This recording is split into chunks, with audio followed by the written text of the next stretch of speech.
Perkenalkan, nama saya Septian Lapian. Pada saat ini saya akan menjelaskan tentang sejarah, kedudukan, dan fungsi bahasa Indonesia dengan dokter pengampu, Dr. Anda Jane Imbang MH dan Ci Vince Watak SPD MPD. Kapan bahasa Indonesia lahir? Ingatkah kamu dengan isi Sumpah Pemuda? Bahasa Indonesia dinyatakan lahir pada 28 Oktober 1928. Awal mulanya berasal dari bahasa Melayu serumpun dengan Malaysia. Kedudukan bahasa Indonesia pada bab 15 pasal 36 yang berbunyi bahasa negara adalah bahasa Indonesia.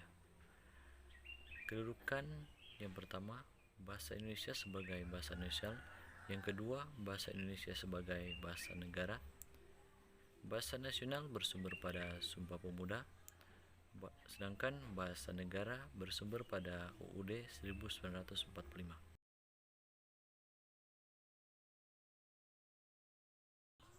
Bahasa Indonesia sebagai bahasa resmi pada pasal 25 ayat 3, yaitu bahasa Indonesia sebagai bahasa resmi negara sebagaimana dimaksud pada ayat 1, berfungsi sebagai bahasa resmi kenegaraan, pengantar pendidikan, komunikasi tingkat nasional, pengembangan kebudayaan nasional, transaksi dan dokumentasi niaga, serta sarana pengembangan dan pemanfaatan ilmu pengetahuan, teknologi, seni, dan bahasa media massa.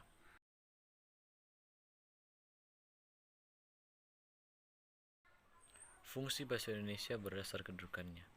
Bahasa Indonesia sebagai bahasa nasional berfungsi 1. Lambang kebanggaan nasional, 2. Lambang identitas nasional, 3. Alat pemersatu berbagai masyarakat yang berbeda-beda latar sosial, budaya, dan bahasa, 4. Alat perhubungan antar budaya dan antar daerah. Bahasa Indonesia sebagai bahasa negara berfungsi 1. Bahasa resmi kenegaraan, 2. Bahasa pengantar di lembaga pendidikan, 3. Bahasa resmi dalam perhubungan tingkat nasional untuk pembangunan dan pemerintahan, 4. Bahasa resmi dalam pengembangan kebudayaan nasional, ilmu pengetahuan, dan teknologi.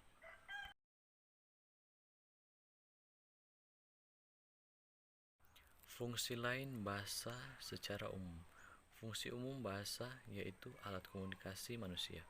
Fungsi khusus yaitu sebagai tujuan fatik, konatif, emotif, kultural, politis, edukatif, mengatur diri, mengatur orang lain, interaksi, adaptasi sosial, dan seterusnya. Sekian presentasi dari saya. Terima kasih.